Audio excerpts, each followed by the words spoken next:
I just have a couple of questions. Are you aware that the law that was written by this Congress makes it clear that members of Congress are allowed to, entitled to enter any detention? Representative Crockett, I apologize. I have to run to vote in another committee, Secretary, and Mr. Schmidt will chair, and you will get extra 15 seconds, but I apologize for that. Yes, thank you. Thank you so much for your Mr. Chairman. testimony. Appreciate it. Are you aware that the law makes it clear that members of Congress are allowed to enter any detention facility at any point in time in which they choose to?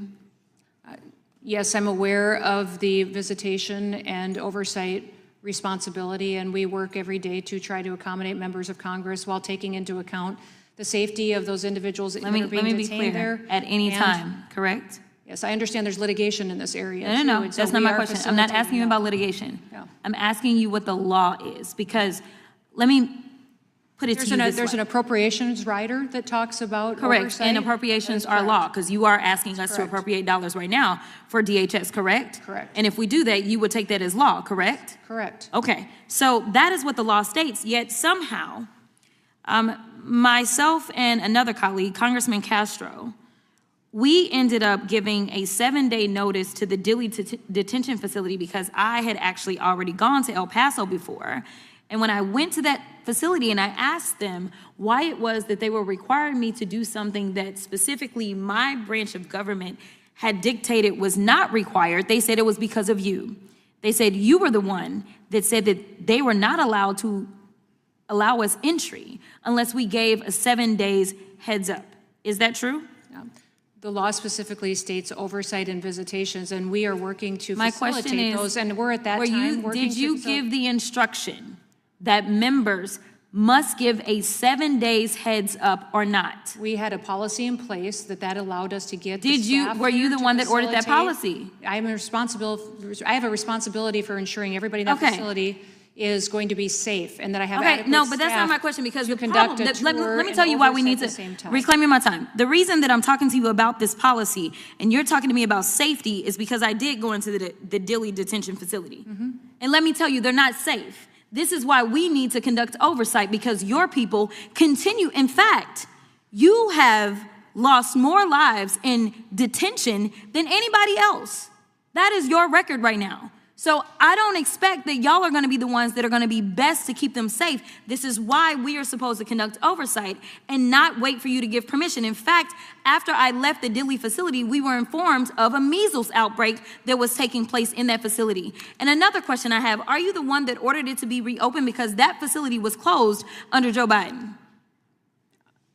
Those facilities were opened with the new administration. I'd have to look and see. Okay, you're part of the new administration. Were you the one that ordered it to be open is my question. I would have to see when it was opened, because I wasn't sworn in until 5 days after. Okay, well, it was reopened in March. I would have to look at when it was reopened in March of last year. Well, then I'm sure that contract would have been renewed while I was secretary. Speaking of contracts, as I have actually, you know what? Let me continue on this line of y'all breaking the law. Are you familiar with a child by the name of Liam Ramos? I am. All right, so Liam was at this Dilley facility, and it just so happened that we had put in our 7 days notice, and y'all had grabbed him 6 days prior to our visit. So we were able to go and visit Liam. Are you aware of the court order that came down that released Liam from custody? I am.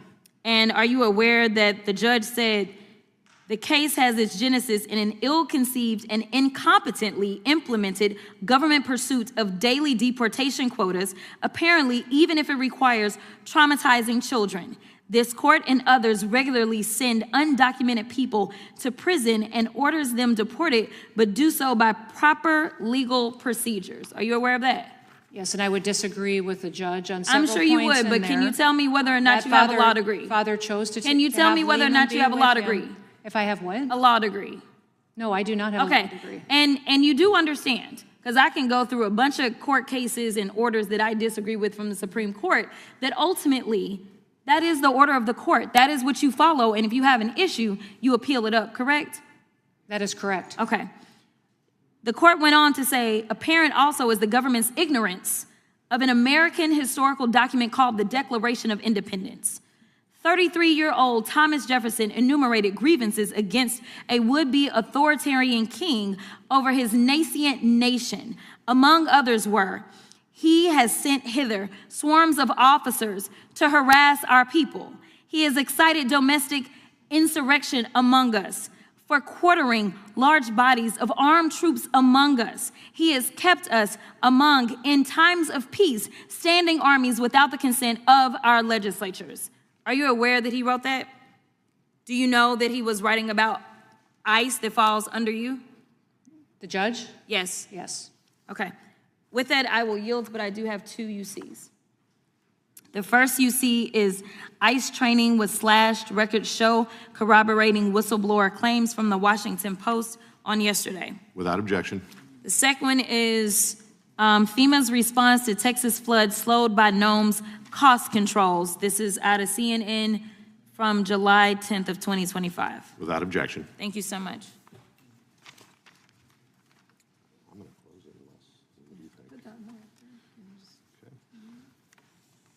I would ask unanimous consent to put in the record a document from DHS.gov titled "Illegal Alien with More Than 30 Prior Arrests Fatally Stabs Woman at Virginia Bus Stop. ICE requests Virginia authorities not release this public safety threat." Without objection. Is this a single one or is this multiple? Single. Okay. And also would ask unanimous. Imagine you own an apartment building, right?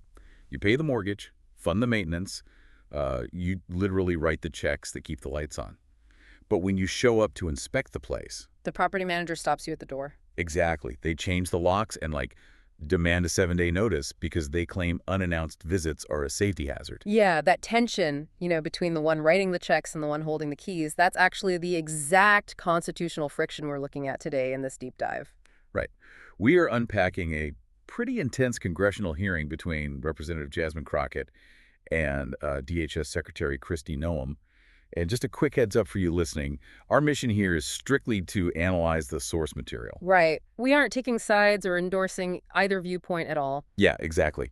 We're impartially reporting on this highly political exchange just to show you how the gears of government actually grind against each other.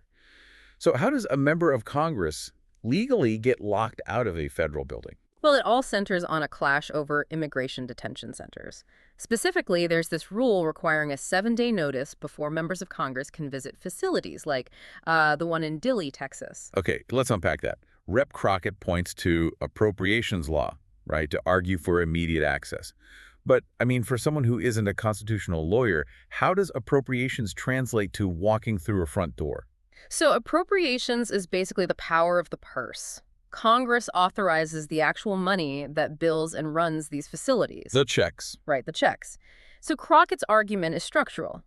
If the legislative branch is paying for the operation, the law dictates they have the inherent right to oversee what they're buying immediately. Wait, if Congress writes the checks, how can the executive branch just, lock them out? Because the executive branch actually runs the building. Secretary Noem's defense is entirely about physical safety and operational reality. She argues that sudden VIP visits disrupt these really complex security protocols. Oh, and put the people inside at risk. Exactly. It's a classic separation of powers standoff, legislative oversight versus executive operational control. I get the safety argument in theory, but Crockett throws a massive wrench into that defense, doesn't she? Oh, absolutely. She brings up the agency's safety record itself. Right. She points out a recent measles outbreak, and that happened right after her own delayed visit, which is wild. Yeah. Her logic is basically, how can you lose safety to block our access when the actual safety conditions inside are exactly what we need to investigate? Wow. And I guess that brings us to the human stakes driving all of this. Yeah. We're talking about the Dilley facility, right? Yeah, the Dilley facility, which was actually closed under the Biden administration, but reopened in March, just before Noem took over. And Crockett focuses the hearing on a specific detained child, Liam Ramos. So how does a single child's case escalate into this massive battle between 3 different branches of government? Well, a federal judge stepped in and released Liam. The judge issued this blistering ruling, calling the government's pursuit of deportation quotas, quote, incompetently implemented. And deeply traumatizing to children, right? Yeah, but here's the really critical moment in the hearing. Secretary Noem openly states she simply disagrees with the judge's ruling. Wait, really? Here's where it gets so interesting. You have the executive branch essentially shrugging off the judicial branch. Yep. And Crockett immediately fires back. She points out that Noem doesn't have a law degree, and her personal agreement is completely irrelevant. Because she's legally bound to follow a court order. Exactly. It raises a huge question about the limits of power. The system is built so no single branch has absolute authority. You either execute the court's order or you appeal it. And the rhetoric the judge used to make that point was intense. He actually compared ICE to Thomas Jefferson's grievances in the Declaration of Independence. Yeah, specifically that line about an authoritarian king sending swarms of officers to harass people. Swarms of officers. That is a heavy historical accusation to throw around. It's incredible framing, and it triggers a total war of documentation in the hearing room. Both sides immediately start entering these competing records just to prove the other is the real threat. Right, like Crockett's side submits documents showing Noem's cost controls actually slowed down FEMA flood responses. Yeah, building this narrative of executive incompetence. Yep. But then Noem's side fires back with their own stack of papers. They submit a DHS report about a fatal stabbing by a migrant with, like, 30 prior arrests, right? 30, yeah. Plus records of an Afghan suspect granted asylum under the previous administration. They use those documents to argue that without strict executive control, public safety collapses entirely. It's just fascinating seeing how carefully curated information becomes a weapon. Both branches use totally different sets of facts to claim they're the ones protecting the public. Completely. And it really shows how this kind of oversight works in practice. So what does this all mean for you listening right now? Like, why care about a procedural squabble over a 7-day notice? Because this exact friction dictates how every safety protocol, every federal dollar, and every law in your own community is funded and supervised. Exactly. If the legislative branch can't inspect what it pays for, and the executive branch feels paralyzed by oversight, the whole system just stalls. Right. It grinds to a halt. Which leaves us with a pretty terrifying thought to chew on. If the legislative, executive, and judicial branches are constantly deadlocked just over who gets to walk through a door, Yeah. how vulnerable does this friction make us if a sudden, unprecedented national crisis hits tomorrow? And we need all three branches to act in total immediate unison.